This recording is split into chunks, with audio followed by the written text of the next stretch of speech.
الحمدللہ الحمدللہ رب العالمین والصلاة والسلام علی رسولہ الکریم اما بعد فاعوذ باللہ من الشیطان الرجیم بسم اللہ الرحمن الرحیم قل یا ایہا الکافرون لا اعبد ما تعبدون ولا انتم عابدون ما اعبد ولا انا عابد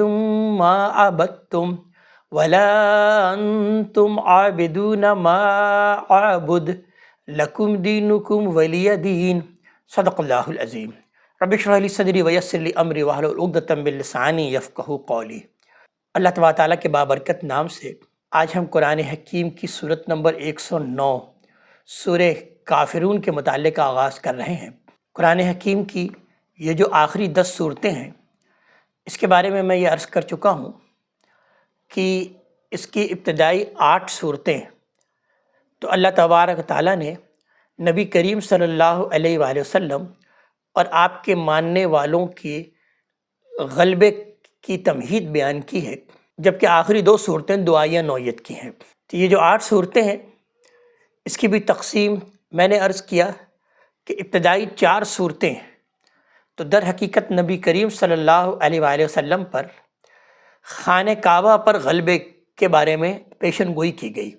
خانہ کعبہ کی عظمت اور اہمیت کو اللہ تبارک تعالیٰ نے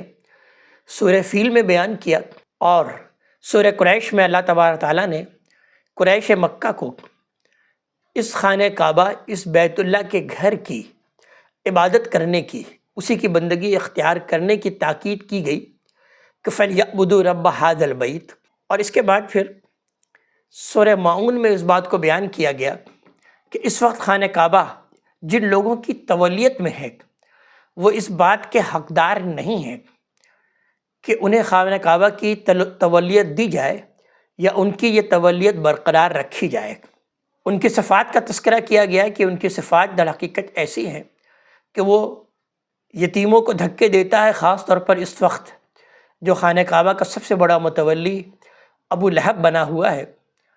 اس کی صفات کا تذکرہ کرتے ہوئے پھر اللہ تبارک تعالیٰ نے پھر عام لوگوں کے بھی صفات کا تذکرہ کیا کہ اس کی صفت تو یہ ہے کہ وہ یتیموں کو دھکے دیتا ہے، مسکینوں کو کھانا کھلانے کی ترغیب نہیں دیتا، اور باقی وہ لوگ جو کہ خانہ کعبہ کی تولیت کے دعوے دار ہیں، ان کی بھی نمازوں کا یہ معاملہ ہے کہ وہ اپنی نمازوں سے غافل ہیں۔ نماز اگر پڑھتے بھی ہیں تو دکھاوے کے لیے پڑھتے ہیں، اور یتیموں اور مسکینوں کی فلاح بہبود کے لیے بھلا وہ کیا کریں گے؟ عام استعمال کی معمولی چیزیں بھی جسے معاون کہا جاتا ہے،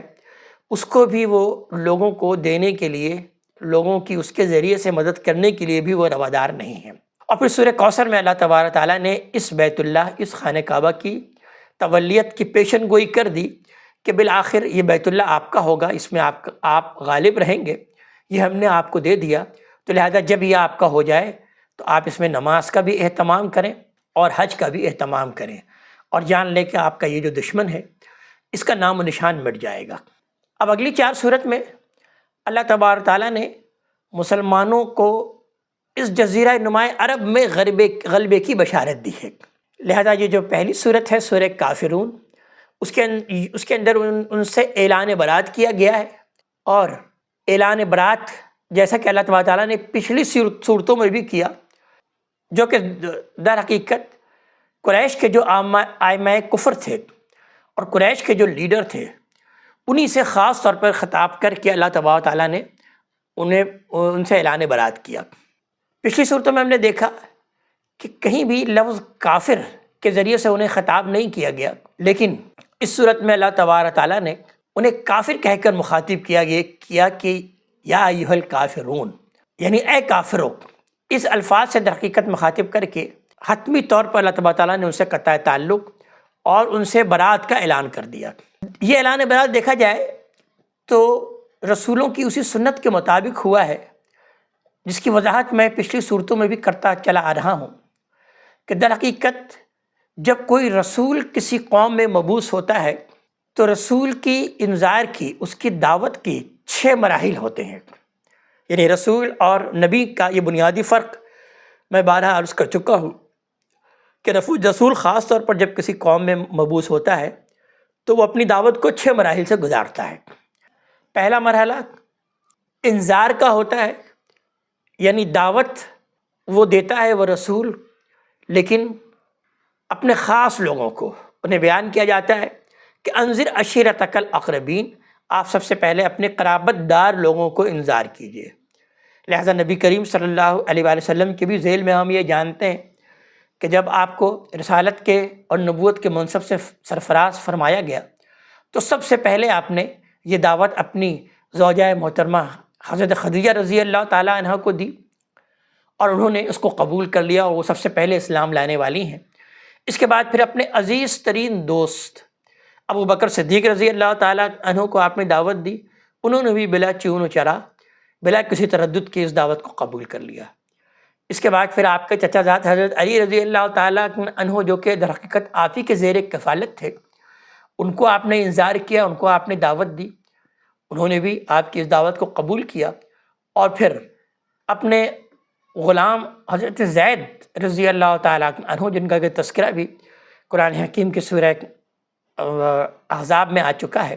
کہ جن کو کہ آپ نے اپنا منہ بولا بیٹا بنا لیا تھا بعد میں، ان کو بھی آپ نے دعوت دی اور انہوں نے بھی اس کو قبول کیا۔ اس کے بعد پھر اپنے قریبی عزیز و قارب کو ہی آپ کھانے پر بلاتے رہے، دعوت دیتے رہے، اور ان کو دین کی دعوت دی اور اپنی نبوت اور رسالت سے انہیں آگاہ کیا۔ ان میں سے بہت سے لوگوں نے قبول بھی کی آپ کی دعوت کو، اور کچھ لوگوں نے انکار کر دیا۔ تو یہ در حقیقت آپ کی دعوت کا پہلا مرحلہ تھا کہ الاقرب فالاقرب کی بنیاد پر سب سے پہلے اپنے قریبی عزیز اور رشتہ داروں کو دعوت دیجیے۔ یعنی در حقیقت دعوت کا آغاز الاقرب فالاقربی کی بنیاد پر ہونا چاہیے، اور وہ الاقرب فالاقربی کی بنیاد پر ہوتا ہے۔ یعنی دعوت کی یہ ترتیب در حقیقت صحیح نہیں ہے کہ آدمی اپنے قریب عزیز اور رشتہ داروں کو چھوڑ کر کہیں دور دراز میں دعوت کے لیے وہ پھرتا پھرے اور چلا جائے، بلکہ در حقیقت سب سے پہلے اپنی قریبی رشتہ داروں کو دعوت دینا، نبی کو بھی اور رسول کو بھی اس بات کی تلقین کی گئی، اسی وساطت سے ہم سب بھی در حقیقت دعوت کے ذیل میں سب سے پہلے ذمہ دار یہ ہیں کہ اپنے قریبی لوگوں کو دعوت دی جائے۔ اس کے بعد پھر اس کی دعوت کا دوسرا مرحلہ ہوتا ہے انذار عام کا، اور پھر وہ ڈنکے کی چوٹ پر انذار عام کرتا ہے، اور عام لوگوں کو بھی اپنی رسالت سے خبردار کرتا ہے، اپنے رسالت کے بارے میں بتاتا ہے، اس آخرت کے دن سے در حقیقت خبردار کرتا ہے کہ وہ جو بڑا دن آنے والا ہے جس میں تم اللہ تبارک تعالیٰ کے حضور کھڑے ہوگے، پیش کیے جاؤ گے، اس کے بارے میں وہ خبردار کرتا ہے۔ گویا کہ وہ اپنے عزیز رشتہ داروں سے اس کی دعوت کا دوسرا مرحلہ انذار عام، دعوت عام کی طرف پہنچ جاتا ہے۔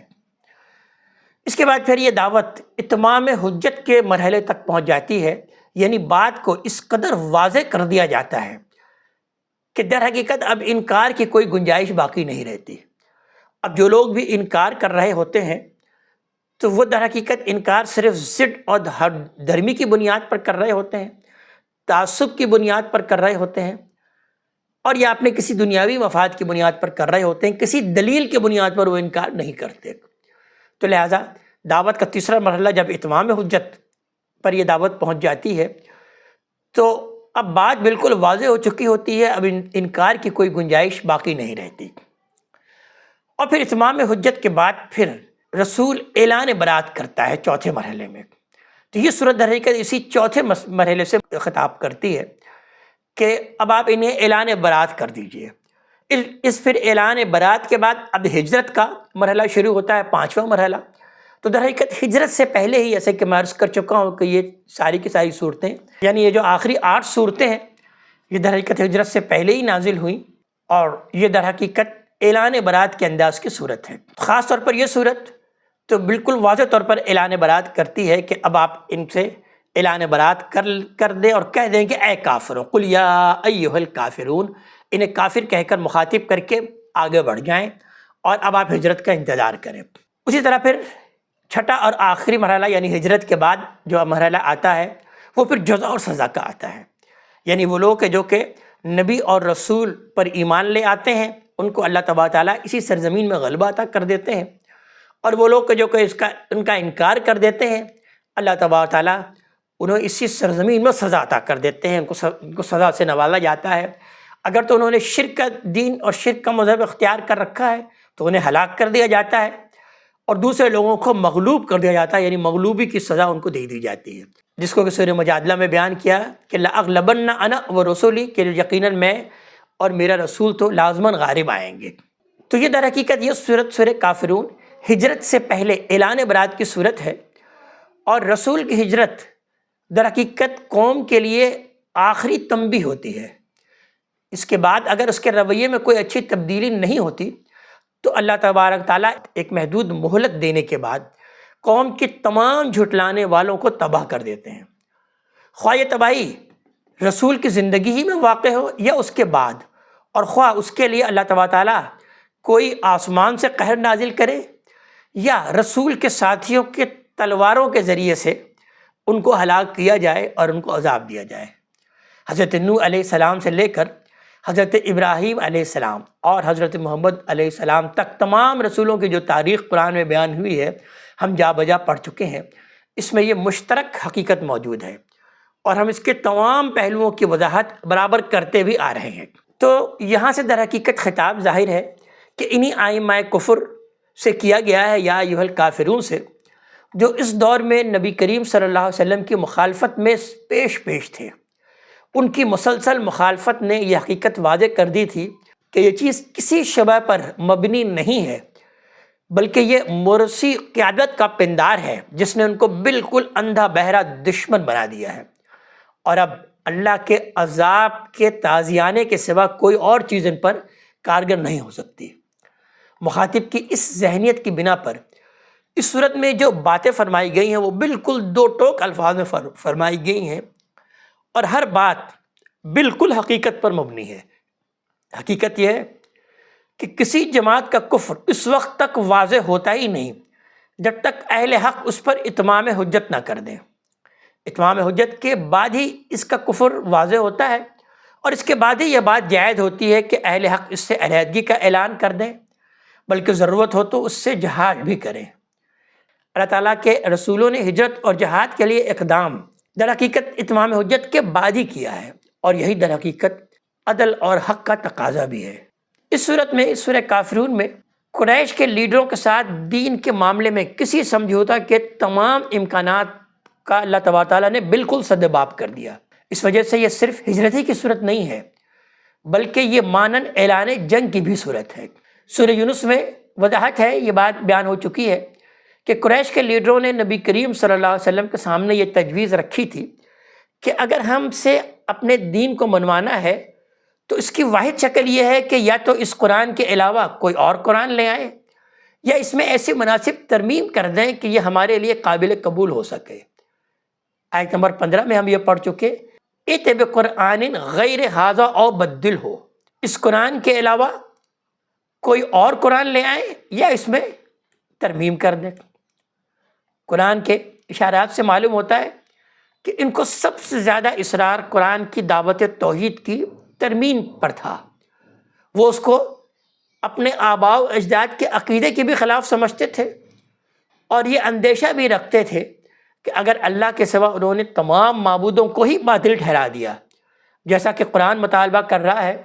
تو اس سے ان کی سیاسی ہستی ہی سرے سے ختم ہو جائے گی۔ ان کے اس مطالبے کا جواب نبی کریم صلی اللہ علیہ وسلم کی طرف سے دیا گیا کہ قل ما یکون لی ان ابدلہ من تلقاء نفسی، ان سے کہہ دیں کہ مجھے کیا حق ہے کہ میں بطور خود اس میں کوئی ترمیم کروں۔ اگرچہ یہ جواب قریش کے لیے مایوس کن تھا، لیکن فیصلہ کن نہیں تھا، لیکن اس صورت میں اس کا ایسا حتمی اور فیصلہ کن جواب دے دیا گیا کہ ہمیشہ کے لیے اس بحث کا اللہ تبارک تعالیٰ نے دروازہ ہی بند کر دیا، جس کے معنی دوسرے لفظوں میں یہ ہوئے کہ اس معاملے میں اب کسی سمجھوتے کی گنجائش نہیں ہے۔ اگر قریش اپنے ضد پر قائم رہے تو بالآخر اس کا فیصلہ اب تلوار سے ہی ہوگا۔ ترتیب میں دیکھا جائے تو اس صورت کا سورہ کوثر کے بعد جگہ پانا بھی اپنے اندر بڑی معنویت رکھتا ہے۔ اللہ تبارک تعالیٰ نے پہلے ہی سے فیصلہ کر لیا ہے کہ وہ اپنے رسول کو فتح سے نوازے گا، اور وہ دنیا اور آخرت دونوں کے کوثر سے شاد کام ہوں گے نبی کریم صلی اللہ علیہ وسلم اور ان کے ساتھی۔ اسی طرح کی بشارت نبی کریم صلی اللہ علیہ وسلم کو ہجرت کی اس دعا میں بھی دی گئی جو سورہ بنی اسرائیل کی آیت نمبر 80 میں مذکور ہے، وَقُلْ رَبِّ أَدْخِلْنِي مُدْخَلَ صِدْقٍ وَأَخْرِجْنِي مُخْرَجَ صِدْقٍ۔ اور اے نبی کریم صلی اللہ علیہ وسلم، اے محمد دعا کریں اس طرح سے کہ اے میرے رب مجھے داخل کر، عزت کا داخل کرنا، اور نکال، عزت کا نکالنا۔ اس دعا پر اگر غور کیجئے تو معلوم ہوگا کہ اللہ تبارک تعالیٰ نے دعا کے پیرائے میں نبی کریم صلی اللہ علیہ وسلم کو یہ بشارت دے دی ہے کہ اگرچہ آپ کے مکے سے نکلنے کا وقت اب قریب آ رہا ہے، لیکن اس نکلنے سے پہلے ہی اللہ تبارک تعالیٰ نے دارالہجرت میں آپ کے شاندار داخلے کا انتظام کر لیا ہے۔ مختصر الفاظ میں اس صورت میں نبی کریم صلی اللہ علیہ وسلم کی زبان سے قریش کے لیڈروں کے سامنے یہ حقیقت واضح فرمائی گئی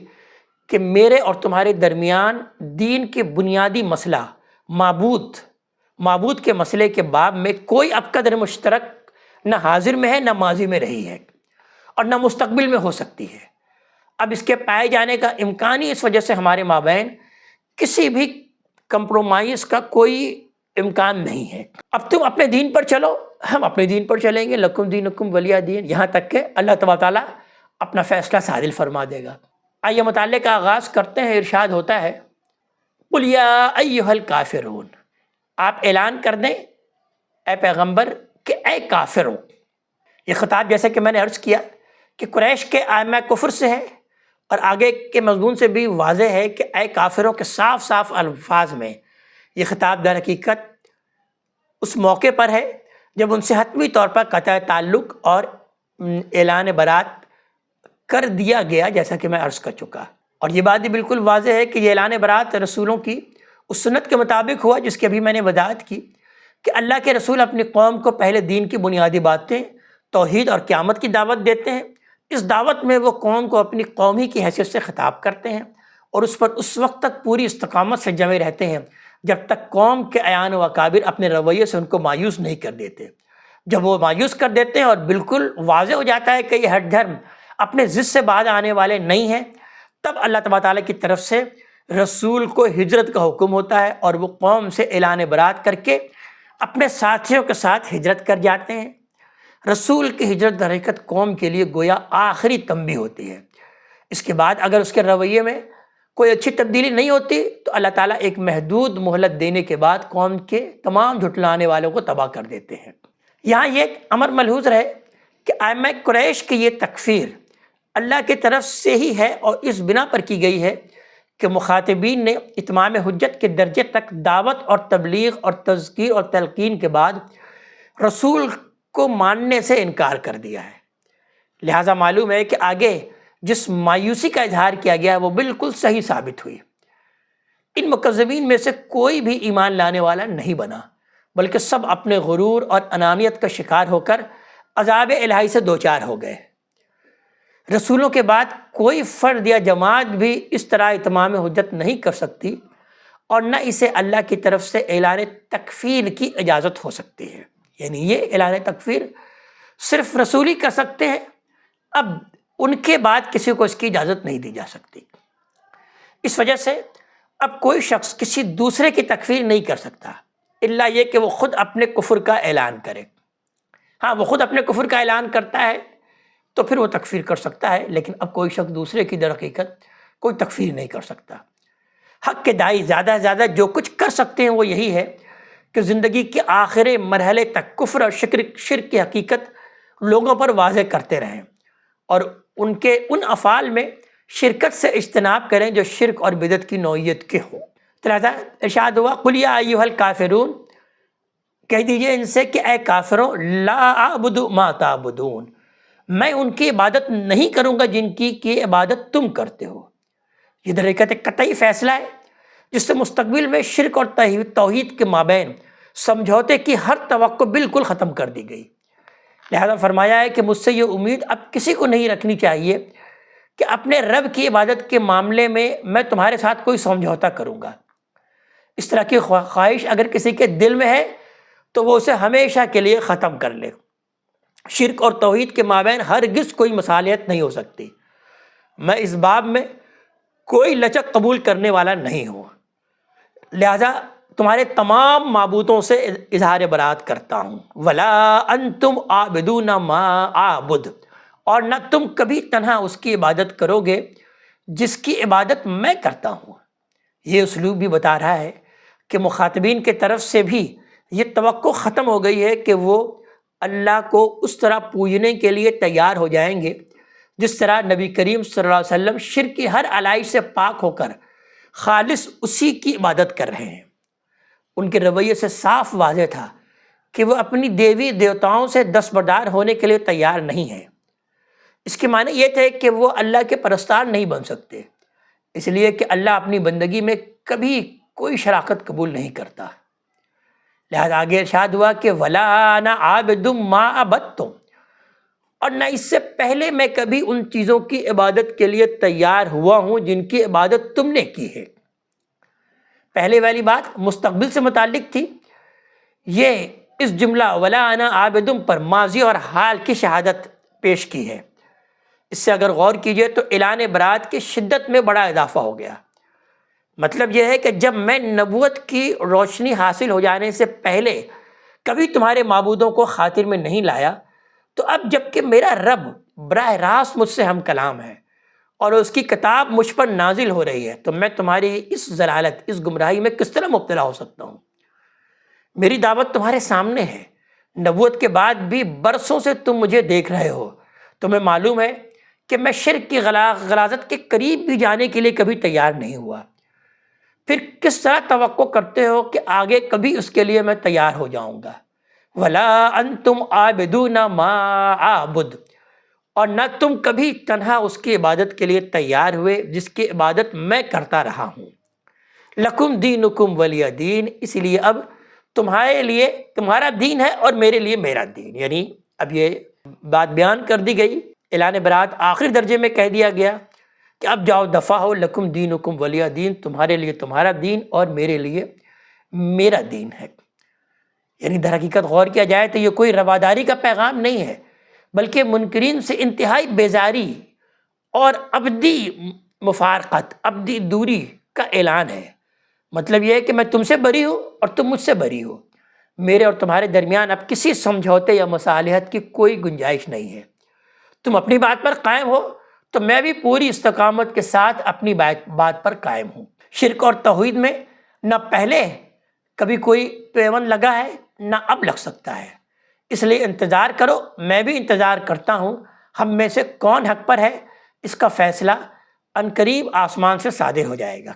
اب آئیے دوسری صورت سورہ نصر کی طرف۔ سورہ کافرون سے متعلق جیسا کہ وضاحت ہو چکی ہے کہ یہ برات، ہجرت اور معنن اعلان جنگ کی صورت ہے۔ اب اس صورت میں نبی کریم صلی اللہ علیہ وآلہ وسلم کو بشارت دی گئی ہے کہ وہ وقت قریب ہے کہ آپ کے لیے خاص نصرت غیبی ظاہر ہوگی، مکہ فتح ہوگا، اور جس مشن پر اللہ تبارک تعالیٰ نے آپ کو مامور فرمایا ہے، آپ اس سے سرخ روئی کے ساتھ فارغ ہو کر اپنے رب کی خوشنودی اور رضامندی سے سرفراز ہوں گے۔ سورہ فتح کی ابتدائی آیات میں بھی یہی مضمون بیان ہوا ہے کہ انا فتحنا لک فتحا مبینا۔ در حقیقت ہجرت، جہاد اور فتح و نصرت میں جو گہرا ربط ہے اس کی طرف سورہ کافرون میں بھی اشارہ ہو چکا ہے، اور دوسرے مقامات میں بھی اس کی وضاحت ہو چکی ہے۔ یہاں صرف اتنی بات یاد رکھنے کے قابل ہے کہ رسولوں کی دعوت میں ہجرت کا مرحلہ ہی وہ مرحلہ ہے جب ان کے قوم پر اللہ کی حجت تمام ہوئی ہے، جب انہوں نے اپنے ساتھیوں کے ساتھ قوم سے الگ ہو کر اپنی ایک خاص حیثیت تنظیمی بنائی ہے، جب قوم تمام صالح عناصر سے خالی ہو جانے کے سبب سے بالکل ایک بے روح ہو کر رہ گئی ہے، اور اہل ایمان اپنے عقائد اور تصورات کی آزاد فضا میں پہنچ گئے ہیں، اور ایک ایسی ناقابل تسخیر قوت بن گئے ہیں کہ جو ان سے ٹکرایا اس نے شکست کھائی، اور جس پر وہ گرے اس کو پاش پاش کر کے رکھ دیا۔ لہذا رسولوں نے اپنے دشمنوں سے جو جنگ کی ہے وہ ہمیشہ ہجرت کے بعد ہی کی ہے، اور اس جنگ میں اگرچہ جماعت کی تربیت کے پہلو سے بعض اوقات آزمائش بھی ان کو پیش آئی ہے، لیکن بالآخر اللہ تبارک تعالیٰ کی نصرت سے ان کو وہ فتح حاصل ہوئی ہے جس کو چیلنج کرنے کی جرت کسی کو نہیں ہوئی۔ حضرت موسیٰ علیہ السلام اور حضرت محمد صلی اللہ علیہ وسلم کی زندگی کے واقعات پوری طرح در حقیقت اس پر گواہ ہیں۔ تو یہ وہ نصرت ہے کہ جس کا ذکر سورہ مجادلہ کی آیت نمبر 21 میں بھی ہو چکی ہے، جس کا میں بار بار حوالہ دے چکا ہوں کہ کتب اللہ لأغلبن انا ورسلی، اللہ تعالیٰ نے تو لکھ رکھا ہے کہ میں غالب رہوں گا اور میرے رسول بھی۔ تو یہ سورت سورہ نصر اپنے مزاج کے اعتبار سے یکسر سراسر بشارت ہے، فیصلہ کن نصرت کی بشارت، مکے کی آزادی کی بشارت، اللہ کے دین میں لوگوں کے جوق در جوق داخل ہونے کی بشارت، اور آخرت میں نبی کریم صلی اللہ علیہ وآلہ وسلم کو اپنے مشن سے سرخ روئی کے ساتھ فارغ ہونے کی بشارت ہے۔ آئیے مطالعے کا آغاز کرتے ہیں۔ ارشاد ہوتا ہے کہ اذا جاء نصر اللہ والفتح، اور جب اللہ کی مدد اور فتح آ جائے۔ یہ در حقیقت وہی مدد اور فتح ہے جس کا اللہ تبارک تعالیٰ نے اپنے پیغمبر سے وعدہ کیا تھا، اور مسلمان دعوت حق کے سخت سخت مراحل میں بھی جس کے منتظر اور متوقع رہے تھے۔ سورہ صف کی آیت نمبر 13 میں ہم دیکھ چکے ہیں کہ قرآن نے اسی کے بارے میں فرمایا تھا کہ وَأُخْرَىٰ تُحِبُّونَهَا نَصْرٌ مِّنَ اللَّهِ وَفَتْحٌ قَرِيبٌ، اور وہ دوسری چیز بھی جو تم چاہتے ہو، یعنی اللہ کی مدد اور فتح جو قریب حاصل ہو جائے گی۔ اس سے ظاہر ہے کہ فتح مکہ کے سوا اور کوئی فتح مراد نہیں لی جا سکتی، لہذا جس مدد کا یہاں ذکر ہوا ہے وہ بھی اسی کے لیے حاصل ہونے والی مدد ہے، جس کا آخری ظہور اس وقت ہوا جب 10,000 قدوسیوں کے سامنے اہل مکہ نے بغیر کسی مزاحمت کے سر تسلیم خم کر دیا۔ سنت الہی کے مطابق یہ فتح و نصرت اللہ کے رسولوں کو اتمام حجت اور اپنی قوم سے ہجرت اور برات کے بعد لازماً حاصل ہو جاتی ہے۔ نبی کریم صلی اللہ علیہ وسلم کی زندگی میں یہی فتح اور نصرت تھی جس کی طرف مخاطبین کے ذہن اس کا نام لیے بغیر منتقل ہو سکتے ہیں کہ در حقیقت فتح مکہ ہی ہے۔ قرآن نے اسی بنا پر اس اجمال کے ساتھ اور محض ایک فتح پر الف لام کا اضافہ کر دیا، جس سے بالکل واضح ہو گیا کہ یہ فتح مکہ ہی ہے۔ دوسری آیت میں ارشاد ہوا کہ وَرَأَيْتَ النَّاسَ يَدْخُلُونَ فِي دِينِ اللَّهِ أَفْوَاجًا،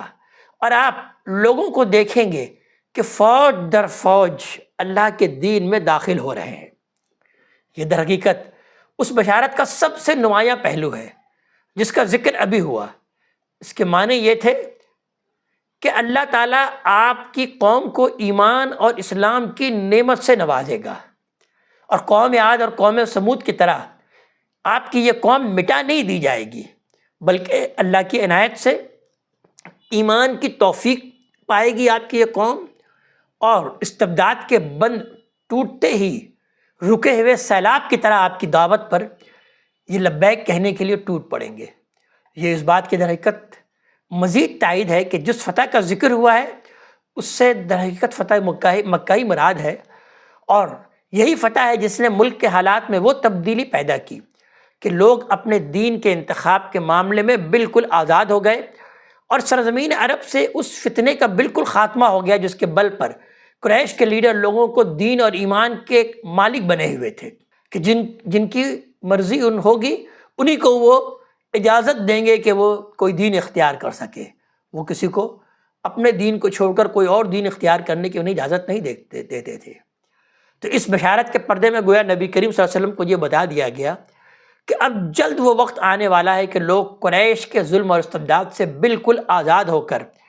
اللہ کے دین کی طرف دوڑیں گے، اور کسی کی مجال نہیں ہوگی کہ ان کی راہ میں کوئی مزاحمت پیدا کر سکے۔ یہ چیز در حقیقت اس بات کی نہایت محکم دلیل ہے کہ اس سے مراد فتح مکہ ہی ہے، اس کے سوا کوئی اور فتح نہیں ہو سکتی جس سے یہ اثرات نمایاں ہوئے ہوں۔ اور پھر بیان ہوا کہ فَسَبِّحْ بِحَمْدِ رَبِّكَ، تو اپنے رب کے حمد کے ساتھ اس کی تسبیح کریں، یعنی توحید کے صحیح تصور کے ساتھ اس کو یاد کریں، اس لیے کہ حقیقی توحید اس کے مثبت اور منفی پہلو دونوں کے امتزاج سے وجود میں آتی ہے۔ اللہ تبارک تعالیٰ کے بارے میں یہ ماننا بھی ضروری ہے کہ وہ ان باتوں سے بالکل پاک ہے جو اس کی شان الوہیت کے منافی ہے، اور یہ بھی کہ وہ ان تمام اوصاف سے متصف ہے جو اس کے شائن شان ہیں۔ یعنی تسبیح در حقیقت ایک منفی انداز سے اللہ تبارک تعالیٰ کی حمد و ثنا، اللہ تبارک تعالیٰ کی کا ذکر ہے کہ اللہ تبارک تعالیٰ تمام عیب سے پاک ہے، ہر عیب سے وہ مبرہ ہے، اور ہم در حقیقت اس بات کا اقرار ہے کہ اللہ تبارک تعالیٰ تمام خوبیوں والا ہے۔ اسی بات کو نبی کریم صلی اللہ علیہ وسلم نے بیان فرمایا کہ التسبیح نصف المیزان والحمد للہ تملؤہ، کہ تسبیح در حقیقت میزان کا نصف ہے، اور تمہید الحمدللہ اس کی تکمیل کر دیتا ہے۔ اسی لیے آپ نے اس کلمے کی بڑی اہمیت بیان کی کہ سبحان اللہ و بحمدہ سبحان اللہ العظیم۔ ایک حدیث میں بیان ہوا کہ در حقیقت یہ کلمہ جو کہ زبان میں تو بڑا ہلکا ہے، لیکن اللہ تبارک تعالیٰ کے میزان میں یہ بہت بھاری ہے، یہ کلمہ سبحان اللہ و بحمدہ سبحان اللہ العظیم۔ اس میں اللہ تبارک تعالیٰ کی شان کو اس کے منفی پہلو سے بھی بیان کیا گیا کہ وہ ہر عیب سے پاک ہے، اور اس کی تعریف بیان کی گئی مثبت پہلو سے بھی کہ تمام وہ خوبیوں والا ہے، تمام خوبیاں اسی کے ساتھ متصف ہیں۔ اور پھر بیان ہوا ہے وَاسْتَغْفِرْهُ، اور پھر اسی سے ہی معافی چاہیں، إِنَّهُ كَانَ تَوَّابًا، بے شک اللہ تبارک تعالیٰ ہی ہے کہ جو کہ بہت توبہ کو قبول کرنے والا ہے، بہت معاف فرمانے والا ہے۔ یہ در حقیقت وہی ہدایت ہے جو اس سے پہلے سورہ الم نشرح میں بیان ہوئی ہے کہ فَإِذَا فَرَغْتَ فَانصَبْ وَإِلَىٰ رَبِّكَ فَارْغَب، یعنی مطلب یہ ہے کہ جب یہ چیزیں ظہور میں آ جائیں تو یہ اس بات کی علامت ہوگی کہ آپ کا مشن پورا ہو چکا ہے، اور اللہ تعالیٰ نے جو عظیم ذمہ داری آپ پر ڈالی تھی، آپ نہایت باعزت طریقے سے اس سے سبکدوش ہوں گے۔ اس لیے اب اپنے رب سے ملاقات کی تیاری کیجیے۔ لہذا فرمایا کہ اپنے مشن سے فراغت کے بعد پورے انہماک کے ساتھ اللہ کی عبادت میں لگ جائیں، ہر لحظہ اس کی پاکی بیان کریں، اس کی صفات کو اپنے ذہنوں میں ہر لحظہ مستحضر رکھیں، اور دعوت کے کام میں اگر کہیں حد مطلوب سے تجاوز ہوا ہے، کوئی لرزش ہوئی ہے، تو اپنے ربی سے معافی چاہیں۔ اپنے بندوں پر وہ بڑا مہربان ہے، اور ان کی لرزشوں سے وہی ہے اللہ تبارک تعالیٰ جو کہ درگزر کرنے والا ہے۔ اللہ تبارک تعالیٰ ہمیں اپنے کلام کا فہم عطا فرمائے اور عمل کی توفیق عطا فرمائے۔ اقول قولی ھذا واستغفر اللہ لی ولکم ولسائر المسلمین والمسلمات۔